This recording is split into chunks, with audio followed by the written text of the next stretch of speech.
일토소명 이야기 묵상, 일의 소명을 실현하기 위하여 모은 영상입니다.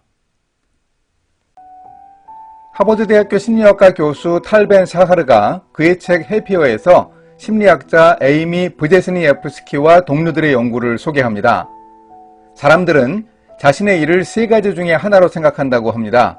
노역, 출세, 소명입니다. 노역으로 생각하는 사람은 어떤 사람입니까? 자기 실현보다는 경제적인 보상에 초점을 맞추고 일합니다. 직장을 힘들고 지루한 일을 해야 하는 곳으로 생각하기 때문이지요. 이렇게 생각하는 사람들이 출근하는 이유는 무엇일까요? 회사에 가고 싶어서가 아니라 가야 하기 때문에 출근하는 것입니다. 한 달에 한 번 월급 받는 것 말고는 직장에 별다른 기대를 하지 않습니다. 주말이나 휴가만을 기다립니다. 두 번째는 직업을 출세로 생각하는 사람입니다.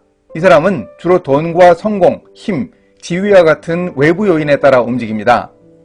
그래서 승진을 바라고 성공하려는 야망을 가지고 있습니다. 지위만이 자신의 인생을 말해준다고 생각하는 사람입니다.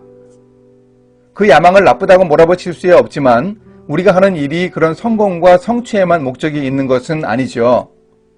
세 번째는 자신의 직업을 소명으로 생각하는 사람입니다. 이런 사람에게는 일 자체가 목적입니다. 일에서 받는 연봉도 중요하고 출세도 중요하지만 무엇보다 그가 일을 하는 이유는 스스로 원하기 때문입니다. 이 사람은 내적 동기에 따라 움직이고 자신의 일에 만족합니다. 이 사람이 가지는 인생의 목표는 자기 직업과 일치합니다. 열심히 일하고 일에서 자기 실현을 이끌어냅니다. 그러니 이 사람은 자신의 일을 의무가 아닌 특권으로 인식합니다. 물론 소명은 부르는 존재가 있어야 하는데 심리학에서는 소명의 주체가 하나님이 아닙니다. 내면의 자아가 불렀다고 합니다. 하지만 우리 크리스천의 소명은 하나님이 부르신 점이 중요한 차이입니다. 사도 바울은 골로새 교회에 편지를 보내면서 당시 로마 사회에서 인구의 3분의 1에 해당하는 노예들을 콕 집어 소명에 대한 교훈을 주고 있습니다. 로마 사회에서 노예는 사법적으로는 주인의 소유물로 취급받았습니다. 집안의 일이나 농장 등에서 생산하는 일을 주로 담당했습니다. 또한 오늘날의 전문직 직업인들과 비슷하게 집안 아이들의 교육을 담당하거나 비즈니스나 청지기 업무 혹은 의사, 회계 업무를 담당하기도 했습니다. 그런 일을 하는 노예들에게 바울이 말하고 있습니다. 그 일을 주님께 하듯이 하면 그 일이 바로 하나님의 일이라고 합니다. 종들아, 모든 일에 육신의 상전들에게 순종하되 사람을 기쁘게 하는 자와 같이 눈가림만 하지 말고 오직 주를 두려워하여 성실한 마음으로 하라. 무슨 일을 하든지 마음을 다하여 주께 하듯 하고 사람에게 하듯 하지 말라. 이는 기업의 상을 주께 받을 줄 아나니 너희는 주 그리스도를 섬기느니라. 바울은 여기서 힘든 일을 하는 노예들을 위로하거나 순종을 격려하기보다는 진정한 소명이 무엇인가 알려주고 있습니다. 오늘 우리도 마찬가지입니다. 직업을 가지고 일하는 사람들은 노예라고 할 수는 없으나 그들의 자세는 우리가 그대로 가지고 일할 수 있어야 합니다. 내가 일터에서 하는 일을 노역이 아니라 소명으로 만들 수 있습니다. 출세를 위한 디딤돌이 아니라 하나님의 소명으로 여기고 일할 수 있습니다. 내가 하는 일이 제한적이고 단조로운 일을 하더라도 일의 종류가 중요한 것이 아닙니다. 일의 종류에 따라서 인정받고 폼나는 일은 주님의 일이 되고 힘들고 사람들이 중요하게 여기지 않는 일은 그저 그런 일이 아닙니다. 어떤 일을 하든지 그 일이 크리스천으로서 건덕에 해롭거나 해악을 끼치는 잘못된 종류의 직업이 아니라면 그 일을 주님께 하듯이 해야 합니다. 그러면 그 일은 바로 우리의 소명입니다. 우리는 그 일을 하면서 하나님의 일을 합니다. 함께 기도하시겠습니다. 하나님, 일터와 세상이 바뀌기를 기다리고 있지 않겠습니다. 일을 대하는 저의 자세와 사명감이 달라져야 합니다. 변화되어야 할 요소가 여럿 있으나 가장 먼저 일을 소명으로 보는 성경적 직업관으로 무장할 수 있도록 도와주소서. 예수님의 이름으로 기도합니다. 아멘. 미국의 알래스카는 땅에 대한 판단에 관해 두고두고 이야기되는 곳입니다. 1867년 3월 30일에 미국이 알래스카를 당시 제정 러시아 정부로부터 매입했습니다. 미국 면적의 5분의 1, 우리나라 면적의 17배, 현재 미국 여러 주들 중에 가장 큰 주인데 720만 달러에 샀습니다. 현재 가치로 1억 2100만 달러, 한화로 1,500억 원 정도입니다. 크림 전쟁에서 러시아가 패전한 뒤 재정난을 겪었습니다. 알래스카를 미국이 눈독 들이고 있는데 전쟁에서 뺏기느니 파는 게 낫고 미국을 이용해 영국도 견제하는 러시아의 전략이었습니다. 그런데 당시 미국에서는 땅 투기하느냐, 대통령의 북극곰 정원이냐, 쓸모없는 얼음 땅을 비싸게 샀다. 소워드 국무장관은 큰 실수를 했다고 의회에서나 언론이 난리였습니다. 하지만 알래스카를 사고 난 30년 뒤에 거대한 금광이 발견되었습니다. 100년 뒤에는 석유가 발견되었는데 1천억 배럴의 매장량이었습니다. 땅, 즉 영역의 가치를 제대로 보는 사람이 끝내 그 결과물을 얻어냅니다. 성경에서도 이 땅을 하나님의 복과 소명, 하나님 나라와 연관해 설명하고 있습니다. 아브라함은 고대 문명이 꽃피었던 갈대아 우르에 살고 있었습니다. 하나님이 그곳을 떠나 알지 못하는 땅으로 가라고 명령하셨습니다. 여호와께서 아브라함에게 이르시되 너는 너의 고향과 친척과 아버지의 집을 떠나 내가 내게 보여줄 땅으로 가라. 아브라함의 후손을 통해 큰 민족을 이루고 아브라함이 복의 근원이 되어서 세상 모든 민족이 그로 인해 복을 받게 될 것을 약속하셨습니다.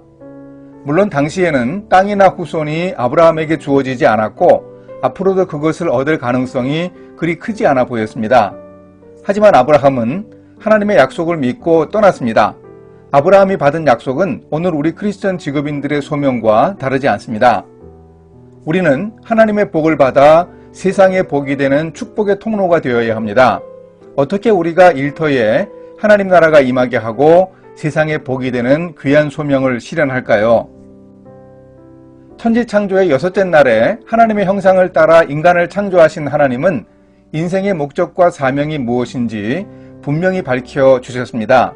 그것은 다름 아니라 일하는 소명입니다. 하나님은 땅과 연관해 인간에게 소명을 주셨습니다. 하나님이 그들에게 복을 주시며 하나님이 그들에게 이르시되 생육하고 번성하여 땅에 충만하라. 땅을 정복하라. 바다의 물고기와 하늘의 새와 땅에 움직이는 모든 생물을 다스리라 하시니라. 우주의 창조주요 주관자이신 하나님이 창조하신 세상의 피조물을 통치하는 중요한 일을 사람에게 맡기셨습니다. 우리 인생의 목적은 바로 이렇게 일하는 소명입니다. 우리가 오늘도 우리 일터에서 하는 일에는 바로 이런 하나님의 창조 명령이 부여되어 있습니다. 그러면 우리가 하나님의 지상 대리인으로 피조물들에게 우리가 일하는 분야에서 리더십을 행사할 수 있는 근거가 있을까요? 그 근거는 우리 인간이 다른 피조물들과는 달리 하나님의 형상으로 창조되었다는 사실입니다. 우리는 하나님이 창조하신 세상을 유지하고 돌보는 하나님의 지상 대리인의 사명을 부여받았습니다. 이렇게 땅을 돌보고 관리하는 우리의 사명을 생각한다면 우리는 땅과 일터에 대해 하나님이 알려주신 의미를 잘 이해해야 합니다. 모세와 여호수아에게 배울 수 있습니다. 모세는 망명생활을 하면서 목자로 지낼 때 호렙산, 그의 일터에 나타나신 하나님을 만나 새로운 깨달음을 얻었습니다. 모세가 자신의 일터에서 벌어진 문제를 대수롭게 넘기지 않고 열정을 가지고 달려간 떨기나무 불꽃 가운데서 하나님이 모세에게 말씀하셨습니다. 내가 선 곳은 거룩한 땅이니 내 발에서 신을 벗으라. 그곳에서 하나님은 모세를 애굽으로 보내 고통 속에서 부르짖는 이스라엘 자손을 구하겠다고 하셨습니다. 여호수아도 마찬가지입니다. 가나안 사람들과 전쟁을 해야 하는 상황이었습니다. 광야 생활 40년을 어떤 군사 훈련도 하지 못하고 마쳤으니 두려움도 있었습니다. 여리고 쪽으로 건너간 여호수아에게 여호와의 군대 대장이 나타나서 말했습니다. 내 발에서 신을 벗으라. 내가 선 곳은 거룩하니라. 곧 전쟁이 벌어질 가나안의 여리고성 근처의 땅을 가리켜 거룩하다고 하시니 여호수아는 의아했을 것입니다. 그러나 가나안 땅, 그곳이 거룩한 땅이었습니다. 싸움을 해야 하기에 불안하고 두렵기도 한 땅이지만 그곳에 하나님이 계시기에 그 땅은 거룩한 곳이었습니다. 오늘 우리가 일하는 곳, 치열하게 비즈니스 전쟁을 하는 우리 일터가 바로 거룩한 땅입니다. 우리가 일하는 그곳에 하나님이 계시기 때문에 거룩합니다. 우리는 우리의 일터에서 하나님이 우리와 함께 일하시도록 해야 합니다. 우리가 하는 일도 거룩합니다. 오늘도 거룩한 땅에서 거룩한 일을 주님과 함께 해야 합니다. 함께 기도하십니다. 거룩하신 하나님, 하나님이 창조하신 이 세상, 거룩한 땅에서 저도 신을 벗겠습니다. 하나님이 역사하시도록 저의 모든 것을 내려놓겠습니다. 생육하고 번성하여 땅에 충만하여 세상 만물에 대한 리더십을 행사하는 일의 소명을 실천할 수 있도록 함께하여 주소서. 예수님의 이름으로 기도합니다. 아멘.